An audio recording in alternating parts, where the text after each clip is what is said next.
Buenas, buenas. En este episodio les hablamos del caso que duró 25 años acá en Costa Rica de Habdeba, Ciudad Gobierno, básicamente Ley Jaguar, pero mejorado, de puestos vacilones que se han dado, y terminamos con unas rapiditas con pruebas de manejo, parásitos en perritos y si no quieren perder plata con el Banco Nacional.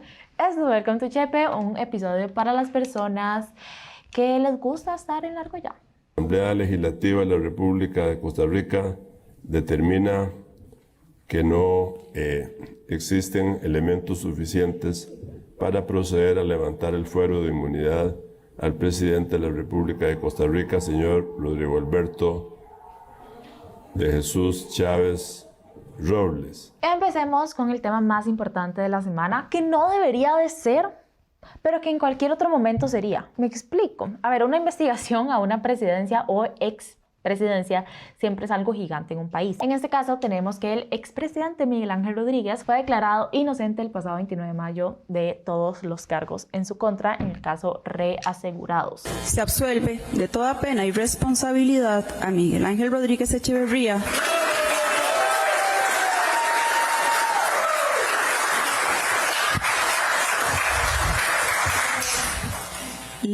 el tribunal les va a rogar, por favor, mantener silencio. Lo que pasa es que pierde relevancia cuando pasan 25 años desde que inició, cuando el caso ha tomado un cuarto de vida de él, si tomamos en cuenta que ya tiene 86 años y que fue elegido presidente en el 98. Yo sé que estoy joven, pero imagínense que él fue el primer presidente que se eligió en mi vida. Pero bueno, sea como sea, debería de ser bien importante por el tiempo y por el caso. Básicamente la investigación empieza en el 2001 y gira alrededor de supuestos pagos, beneficios y comisiones irregulares de empresas reaseguradoras hacia funcionarios de la administración Rodríguez, con el fin de que entonces los pongan en primera fila para los contratos con el Instituto Nacional de Seguros, con el INS y con el Instituto Costarricense de Electricidad, con el ICE. Las empresas reaseguradoras, como dice su nombre, que no sé por qué me parece tan gracioso, es la que se encarga de asegurar a empresas aseguradoras. Por ejemplo, el LINS nos asegura a nosotros, pero esas empresas aseguran al LINS en caso de que algo pase.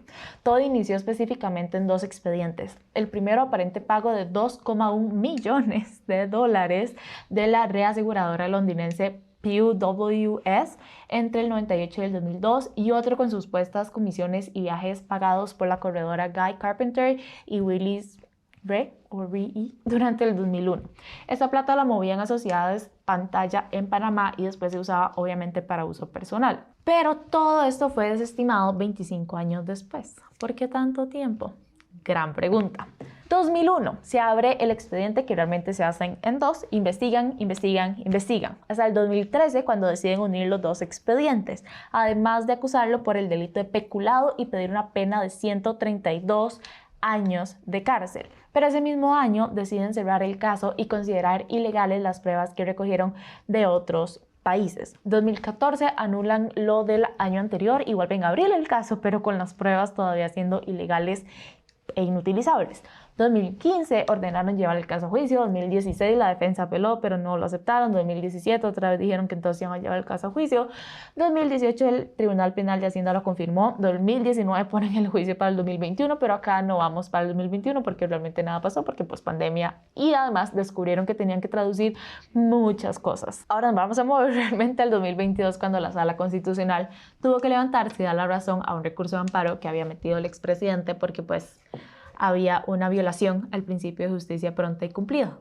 Ojo que ya acá lleva 20 años, así que definitivamente aplica. Agosto de 2025, finalmente comienza el susodicho juicio, y 25 años después, en mayo del 2026, y de manera unánime decidieron que era libre de culpa porque los fondos que estaban investigando no eran públicos, eran privados, por lo que el delito de peculado no existió. Recordemos que el delito de peculado es cuando alguien que trabaja para el Estado agarra plata o bienes del Estado y los usa para su beneficio propio.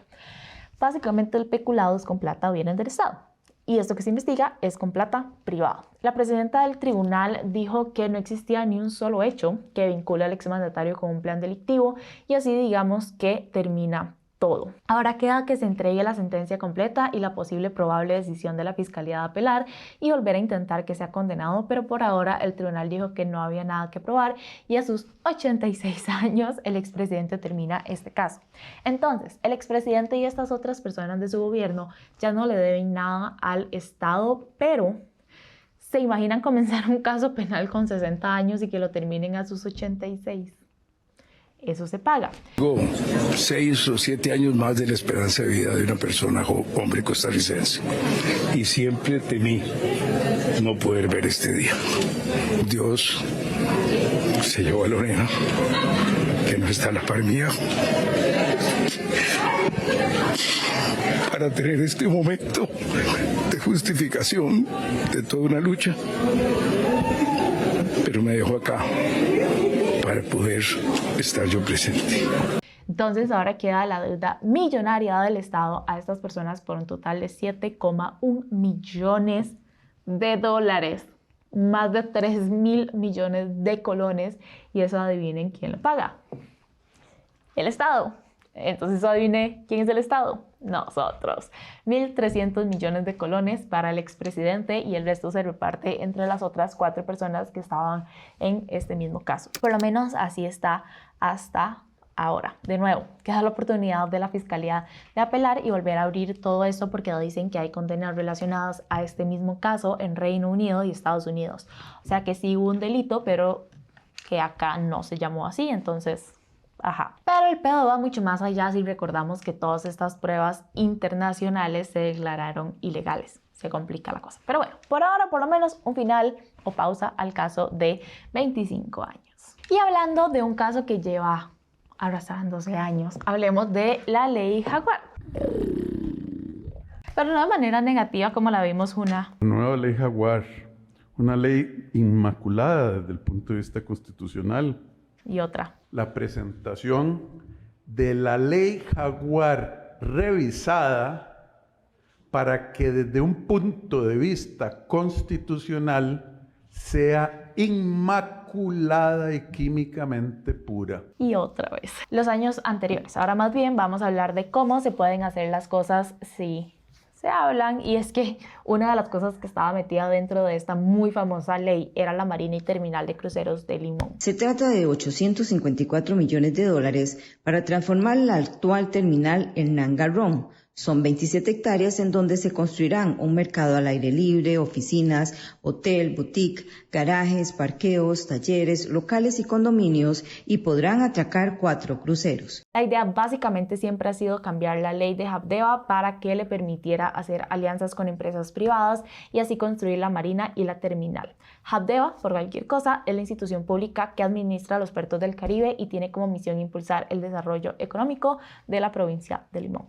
Lo que se criticó en su momento fue a grandes rasgos que los cambios intentaban reducir los controles a la hora de contratar empresas privadas y por ende saltarse algunos pasos que, si bien son tediosos y cansones, pues sirven para verificar la legalidad y seguridad de la alianza. De hecho, no se pudo llevar a cabo porque la Sala Constitucional la declaró inconstitucional 2 veces.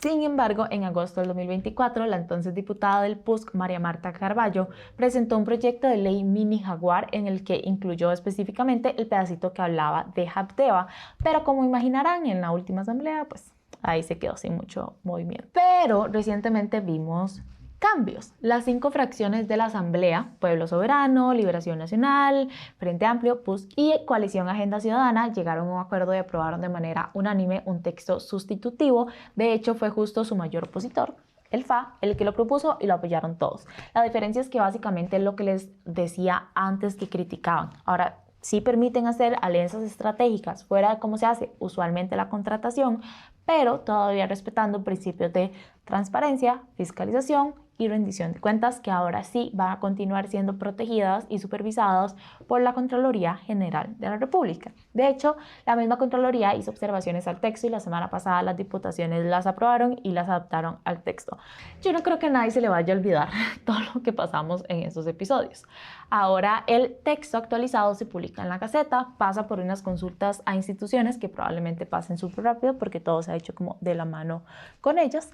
Y se vuelve a votar en primer debate, que de nuevo probablemente no encuentre problemas porque los cambios fueron apoyados por todas y cada una de las bancadas. Ahora bien, no todo tiene tan buena pinta como esa parte. Otra de las grandes áreas de la ley Jaguar era Ciudad Gobierno, un proyecto que lleva más de 10 años en planes. La idea de Ciudad Gobierno es que en lugar de que el Estado pague miles de millones de colones al año en alquileres de oficinas por todo San José, se construya más bien un megacomplejo propio cerca de Plaza Víquez que una a 18 instituciones y se puedan ahorrar esos alquileres. Lo que pasa es que se iba a hacer por medio de un préstamo con el BCE, pero sin ningún tipo de licitación, supuestamente basado en un artículo de la Ley de Contratación Pública, pero que la Contraloría defiende que no aplica para eso y que solo querían saltarse el concurso. Entonces, en la ley Jaguar, lo que decía era que se pudiera llevar así Ciudad Gobierno, pero también de paso quitar las tareas de prevención a la Contraloría. Entonces, de nuevo, en su momento se señaló como inconstitucional, pero con la nueva asamblea y la nueva presidenta este proyecto vuelve a tener relevancia y lo vuelven a hablar. Lo bueno es que creo que todos los partidos concuerdan en que Ciudad Gobierno es una necesidad, es algo súper positivo y es algo que va a beneficiar al país y a sus finanzas. Lo único en lo que hay como duda es en cómo lograrlo. Por ahora la comisión aprobó un texto sustitutivo para presuntamente mejorar los controles. Todavía no es como todo de color rosa porque intentaron hacer la propuesta, por ejemplo, de llamar a la Contralora para que revisara el proyecto y el oficialismo al final dijo que no. Todavía quedan mociones, pero bueno, por ahí se mueve, se ha movido más que con la ley Jaguar, así que veamos el lado positivo. Este gobierno ha movido muchas las cosas, que lo digan los nuevos empleados públicos. Tenemos a un economista que es una autoridad, el señor ministro de Hacienda. Por favor, don Rodrigo, si usted es tan amable y nos comenta al respecto de este informe. Muchas gracias, señora Presidente. Recordemos que la Asamblea Legislativa tuvo 2 votaciones para levantar la inmunidad a Rodrigo Chávez. En ambas, un grupo de diputaciones de oposición votó en contra de esto y lo lograron salvar. Primero, Nueva República, creo que el costo ya quedó saldado cuando el oficialismo anterior y el nuevo salvaron siquiera llevar a votación el expediente por presunto acoso sexual de Fabricio Alvarado. Tenemos 34 diputados y diputadas presentes. Por consiguiente, no hay quórum, el quórum de 38 diputados. De ex-PLN, Carolina Delgado estrenó la presidencia del INAMU y Gilbert Jiménez fue postulado por el actual gobierno para ocupar la Secretaría General del SICA, que es básicamente el cargo más alto del organismo que une y dirige todos los asuntos de Centroamérica. Yo me siento muy identificado con los principios, con cada una de las diferentes valores, ¿verdad? Y con el posicionamiento que he tenido. Entonces puedo decir que sí, yo me siento ya, digamos que un jaguar, entonces. Usted es un jaguar, ya. Si usted quiere verlo así, yo me siento... No verlo así. ¿Ah? Usted lo que nos está diciendo es que usted ya es jaguar. Bueno, digamos que para la tranquilidad, Diga que sí, para tranquilidad de todos, diga que sí, yo Gilbert. soy Diga, un jaguar. sí, soy un jaguar. En esta postulación también está el nombre de Lina Hoy, hermana de la ex PUSC, Melina Hoy, igual expulsada de su partido por su voto en la inmunidad de Chávez. Sin embargo, sí hay que decir que Lina tiene carrera diplomática. Siguiendo con ex-PUSC, Carlos Robles se ganó la dirección de Incopesca y María Marta Carballo se convirtió hace un par de semanas en directora nacional de los Sensinay. O sea, de los 13 de oposición que votaron en contra de levantar la inmunidad, 10 ya han recibido beneficios del nuevo gobierno. ¿Qué dicen? ¿Aparece nosotros pronto? No sé, yo siento que sí. Nadie nunca va a admitir que fue un trato, pero la coincidencia está vacilona. Yo he escuchado en política que el que ayuda cobra, y bueno, esos son los casos específicos hablando de la Asamblea Legislativa, pero si abrimos un poco más, se pone mejor con el nuevo puesto del mayor financista de la campaña de Pueblo Soberano. El gobierno de Laura Fernández nombró a Boris Marchegiani Carrero como embajador representante permanente de Costa Rica ante la Naciones Unidas, la ONU, en Nueva York.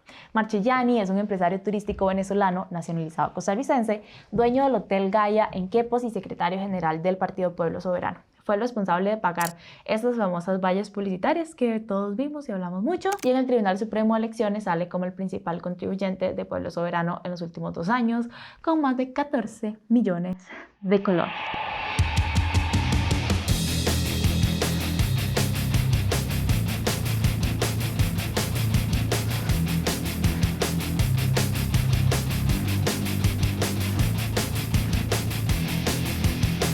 ¿No tienen nada de experiencia diplomática? También, dato interesante, contrario a quien va a ir a reemplazar, que sí tenía carrera diplomática. Pero bueno, ella dice que quiere a personas diferentes. Yo no quiero ver más a Costa Rica en esos foros relacionados con derechos, diversidades y esas cosas donde ya el país está, gracias a Dios, al día. Aquí se nos trata por igual a todas las personas sin distinción de su preferencia sexual, y quiero más bien a Costa Rica metiéndose en temas de seguridad, combate al narcotráfico, energía, competitividad, generación de negocios, fomento del turismo. Por eso encontré a don Boris una persona idónea para ese puesto. Muchas gracias. No, o sea, si la política es bien tuanis. El problema es más como no estar en los grupos políticos correctos. Han cambiado a lo largo de los años, pero los ticos con corona solo se mueven entre partidos para que claro, solo es escoger el adecuado. Adecuado terminar ya con noticias rápidas. Primero, pruebas de manejo. Si ustedes deben hacer su examen práctico de manejo en carro o en moto, este es su momento. Bueno, no este, pero el miércoles 17 de junio de 2 a 10 p.m. en el INSE Estadio van a estar haciendo pruebas sin citas. Para participar, las personas simplemente llegan con un documento de identidad que esté vigente y en buen estado, el recibo del pago correcto según la clase de licencia que quieran, un dictamen médico vigente y un vehículo que no esté en restricción ese día, o sea, que no termine en placa 5 o 6.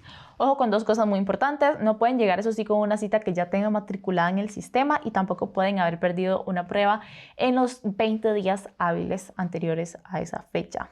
Si llegan y ya no hay espacio, igual se les va a dar un lugar para el jueves, viernes o sábado siguiente por cualquier cosa.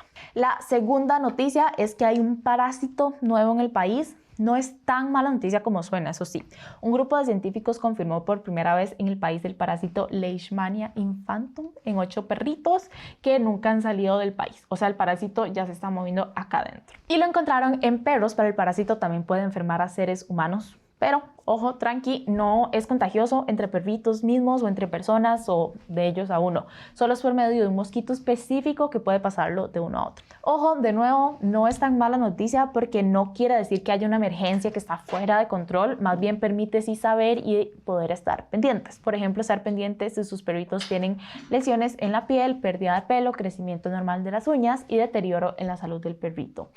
En los humanos puede afectar hígado, vaso y médula ósea. En ambos, si no se trata a tiempo, podría ser muy peligroso, llegando incluso a la muerte, para que estén súper pendientes. Y la tercera, ya para cerrar, el Banco Nacional va a empezar a cobrar 2.500 colones mensuales a algunas personas. Entonces, si ustedes tienen el BN, pongan atención porque no creo que quieran que les cobren eso. ¿Cómo hacer para que no cobren esto? Tienen que mantener al menos 25.000 colones en cuentas o hacer compras de al menos 25.000 colones mensuales con la tarjeta física. Ojo que todo eso es por mes, o sea, no es que tienen que mantener siempre esa cantidad de dinero o gastarlo en una sola compra. Entonces, durante el mes, desde el primer día hasta el último, el banco va a estar analizando el dinero acumulado que manejan en todas sus cuentas, sobres, cuentas, ahorros programados, etcétera, y compras con la tarjeta de débito. La suma de todo eso tiene que ser 25.000. Si hay excepciones por cualquier cosa, no lo tienen que cumplir las personas menores de 25 años, los adultos mayores, quienes reciben ayudas sociales y quienes tienen su planilla en el Banco Nacional, pero para que estén súper pendientes si ustedes tienen el banco y no se encuentren un pequeño cobro de 2.500 por ahí. Y bueno, eso era todo lo que yo les traía por el día de hoy. Muchísimas gracias como siempre por informarse con nosotros. Muchísimas gracias por elegirnos y nos vemos el próximo domingo. Bye.